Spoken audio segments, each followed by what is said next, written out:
Welcome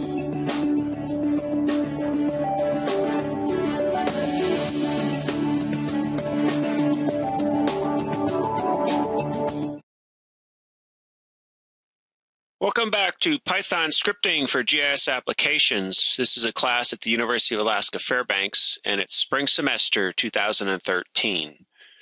This week I'm going to teach you some more about script tools, and your homework assignment will be to write 2 script tools from a candidate of 4 problems. And the first problem will be you've got some animal locations and you have one field that it's a date field. So basically your script tool will automatically find that date field and then calculate the number of days between each point location pair, and then create a line representing those point location pairs.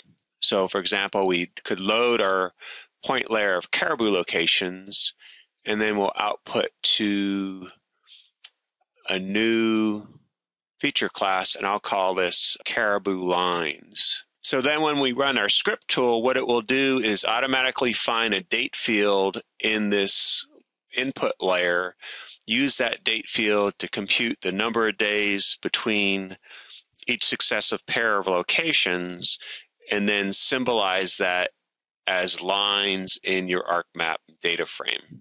So we'll run the script tool. Okay, our script runs and it creates lines and it labels the number of days between each lines wherever there's space. So if we zoomed in, here we have the label 10 days between the first location and the next location, 6 days between the second location and the third location. So basically our script tool assigns the symbology to the output, and our script tool is smart enough to find the date field input point feature class. Okay, here's another example. We've got some ponds, and we've got some points representing the locations of duck nests.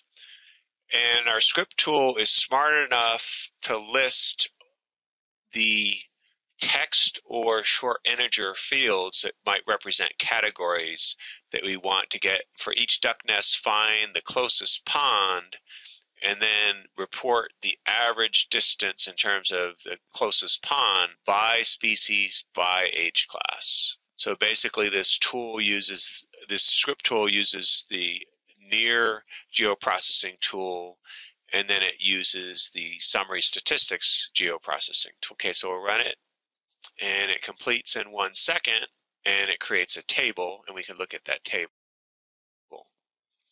Okay, so our points were originally duck nest locations where we had categorical fields of species and age class, and then for each point it found the distance to the closest pond, and then in our table we have the average distance to the closest pond by species, by age class. So for example, with mallards, there were 7 nests that were mallard age class 1, and on average the closest pond was 733 meters, as opposed to age class 2, there were 3 nests, and they were on average much closer to the nearest pond with 334 meters. Okay, here's another example. We've got some vegetation polygons. For each polygon, we have categorized into vegetation classes. And then we have some ground truth points that were on the ground, what was the actual class at each point.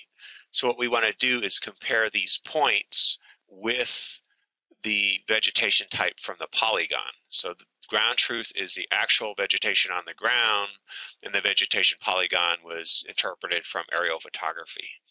So basically we've got points representing ground truth locations and polygons representing vegetation polygons mapped from aerial photography. So we can run a script tool to create what's called an error matrix, which will compare the ground truth point values with the polygon value that each ground truth point is sitting inside of.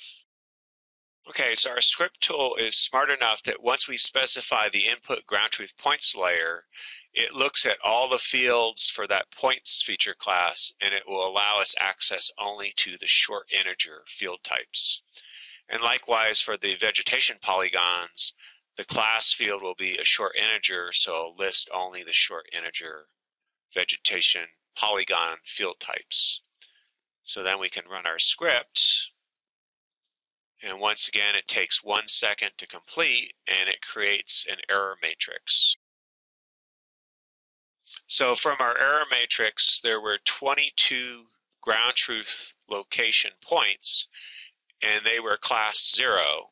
And of those 22 ground truth location points, they were all correctly mapped in our vegetation polygons to be class 0. And the same thing for class 1. There was 18 ground truth points that were correctly predicted to be class 1, and there were 3 class 1 ground truth points that were incorrectly in polygons that had a veg class of 3. So basically everything along the diagonal of our error matrix were correctly mapped ground truth points, and everything off the diagonal were incorrectly mapped ground truth points. So for example, this one ground truth point that was class 3 was incorrectly in a polygon that had a class 1. Okay, and our fourth problem is a combination of feature class and rasters. So here we have points representing watershed outlets. So for example, this is the watershed outlet of the Nenana River, and this is the watershed outlet of the Chena River, the Salcha River, etc. And what we're going to do is create watershed polygons from this elevation raster that's in the background. So we have our script tool, and it just requires an input elevation raster and then these pour points. And then it's smart enough to look at all the fields in pour points and then list only the short integer fields. And then basically this script tool will step through the processing required to generate watershed polygons. So we just go OK. So the script does processing using mostly the spatial analyst tools.